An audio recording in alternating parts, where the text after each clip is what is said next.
तो ये आज की चर्चा थी कि अब नीतीश रहे नहीं, बाकी सब लोग भी एकला चलो रे की नीति पर कुछ दल कुछ नेता कह रहे हैं, तो आगे विपक्षी गठबंधन का क्या होगा। लेकिन इस बीच मुश्किलें कुछ और भी हैं, और मुश्किलें हैं भ्रष्टाचार पर कार्रवाई को लेकर, और ये कार्रवाई लगातार चल रही है। इसी सिलसिले में प्रवर्तन निदेशालय यानी ईडी की टीम झारखंड के मुख्यमंत्री हेमंत सोरेन के दिल्ली स्थित शांति निकेतन के घर पर पहुंची और उनसे पूछताछ कर रही होगी ईडी की टीम। ईडी ने जमीन घोटाले के सिलसिले में 29 से लेकर 31 जनवरी के बीच हेमंत सोरेन से पूछताछ के लिए समय मांगा था, और आपको याद होगा कि लगातार ईडी समन भेजती रही है हेमंत सोरेन को। हेमंत सोरेन 28 जनवरी को धन शोधन के मामले में ईडी द्वारा नया समन जारी किए जाने के बाद अचानक दिल्ली आ गए थे झारखंड से।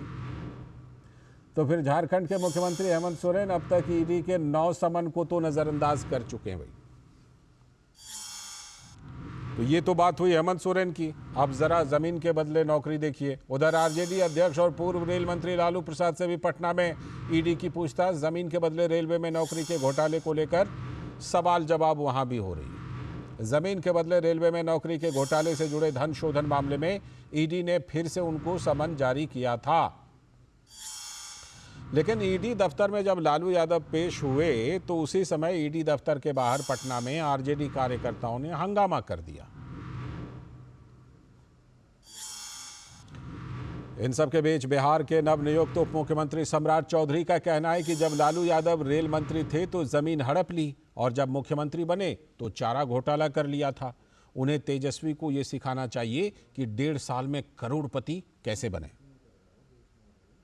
कि लालू जी जब रेल मंत्री हुए तो गरीबों को जो नौकरी मिलना था उसके बदले जमीन लेने का काम किया, जमीन घोटाला किया। दूसरा, जब वो मुख्यमंत्री थे तो चारा खा गए। तो देश की जनता जानती है ये भ्रष्टाचारी लोग हैं, भ्रष्टाचार इनके लिए गहना है। और बिहार के युवा को हमारे छोटे भाई तेजस्वी यादव ने क्या सीख दिया ये हमको नहीं पता है, लेकिन मैं जरूर ये आग्रह करूंगा तेजस्वी यादव जी से कि उनको ये मैकेनिज्म बिहार की जनता को बताना चाहिए कि 1.5 साल की उम्र में करोड़पति कैसे बना जाता है। खबर पर 2 संवाददाता हमारे जुड़ रहे हैं। दिल्ली से नीरज सिंह, पटना से कुमार आलोक। पहले नीरज के पास मैं चलता हूं। नीरज, आखिरकार हेमंत सोरेन से पूछताछ हो रही है क्या दिल्ली वाले आवास में? क्योंकि हेमंत सोरेन वो हैं जिन्होंने 9 बार समन को नजरअंदाज किया था। लालचंद जी, 10 बार सम्मान ईडी ने दिए हैं हेमंत सोरेन को, और 28 तारीख को हेमंत सोरेन को ये कहा गया था कि वो जो 10वां सम्मान है जिसमें हेमंत सोरेन से ईडी के जो अधिकारी हैं वो 29 जनवरी से लेकर और 31 जनवरी के बीच में पूछताछ करना चाहते हैं। लेकिन 28 तारीख तक हेमंत सोरेन ने कोई जवाब नहीं दिया, और उसके बाद हेमंत सोरेन रांची से दिल्ली आ जाते हैं। आज सुबह ईडी की एक टीम 7 बजे के करीब दक्षिण दिल्ली में शांति कुंज एक जगह है जहां पर हेमंत सोरेन का जो अपना निजी आवास है वहां पर पहुंचती है, और ईडी के अधिकारी वहां पर जब पूछताछ करने के लिए घर के अंदर घुसते हैं तो उस समय हेमंत सोरेन वहां पर मौजूद नहीं थे। लेकिन हेमंत सोरेन कुछ समय पहले तक वहां पर थे, और ईडी के अधिकारियों ने उनके ड्राइवर को भी अपने साथ में लेकर उससे पूछताछ की। ईडी के लोगों को ये पता लग गया है कि हेमंत सोरेन इस समय कहाँ हैं, क्योंकि हेमंत सोरेन अब तमाम जो वकील हैं उनसे सलाह ले रहे हैं। अभी लेटेस्ट एक अपडेट ये आया है कि हेमंत सोरेन की तरफ से एक मेल ईडी को गया है, और उसमें उन्होंने ईडी के अधिकारियों से कहा है कि वो 31 तारीख को पूछताछ कर सकते हैं हेमंत सोरेन से, और वो उपलब्ध रहेंगे। क्योंकि इससे पहले भी आपने देखा होगा कि 7 सम्मन उनको दिए गए, लेकिन वो पूछताछ में शामिल नहीं हुए। 8वें सम्मन के बाद 20 तारीख को उनसे पूछताछ हुई। हेमंत सोरेन से पूछताछ नहीं हो पा रही है, कहीं ना कहीं वो अभी भी चकमा दे रहे हैं।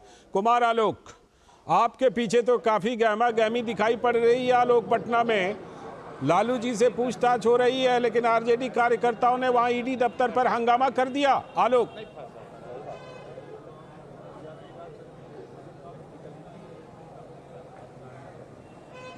जी जी, जैसे सवेरे 11 बजे करीब में यहाँ पर राजद अध्यक्ष लालू प्रसाद यहाँ पर पहुँचे। ईडी के इसके पहले भी संबंध उन पे आ चुके थे, तेजस्वी यादव के ऊपर भी संबंध दिया गया था। लेकिन आज वो लालू प्रसाद अपने निवास स्थान से जब वो ईडी के दफ्तर पहुँचे, ये बिस्कोमान है गांधी मैदान के बगल में, और यहीं पर प्रवर्तन निदेशालय का ऑफिस है, तो उनके साथ बड़ी संख्या में हुजूम जो उनके पार्टी के समर्थकों का था, विधायक यहाँ पर हैं, एमपीज़ हैं, और उनकी बेटी मीसा भारती यहाँ पर है, और बार बार वहाँ पर लंच या आप कहें कि 4.5 घंटा से ऊपर यहाँ पर हो गया है उनको गए हुए अंदर। और उसके बाद भारी मात्रा में यहाँ पर पुलिस की तैनाती की गई, पुलिस फोर्स की तैनाती की गई है, सीआरपीएफ की फोर्स की यहाँ पर तैनाती की गई है, और कड़ी सुरक्षा यहाँ पर की गई है। ये मामला जो आपको पता होगा कि लैंड फॉर जॉब का मामला है, जब 2004 से 2009 के बीच मनमोहन सिंह जब प्रधानमंत्री थे तो लालू प्रसाद रेल मंत्री थे, और उस समय ग्रुप डी के जो रेलवे का ग्रुप डी होता है, तो उसमें तमाम जोन्स जो हैं इंडिया के, वहाँ पर चतुर्थ वर्गीय कर्मचारी की जो रिक्रूटमेंट हुआ था, तो उसमें ये चार्जशीट ईडी के द्वारा चार्जशीट दिया गया है कि उसमें बड़ी संख्या में उसमें धांधली हुई है, और उसमें जो अभ्यर्थी हैं जिनकी नौकरी हुई है उनको नौकरी के बदले जमीन दिया गया है, जिसमें कि लालू यादव, राबड़ी देवी, तेजस्वी यादव और तमाम लोग उसमें जी। हम आगे आपसे अपडेट लेते रहेंगे आलोक। फिलहाल आपका बहुत बहुत शुक्रिया, आप ईडी दफ्तर पर ही वहाँ पर खड़े हैं। बहुत बहुत शुक्रिया आपका, और नीरज आपका भी बहुत बहुत शुक्रिया जुड़ने के लिए और इस खबर पर चर्चा करने के लिए। और अब आज की आखिरी और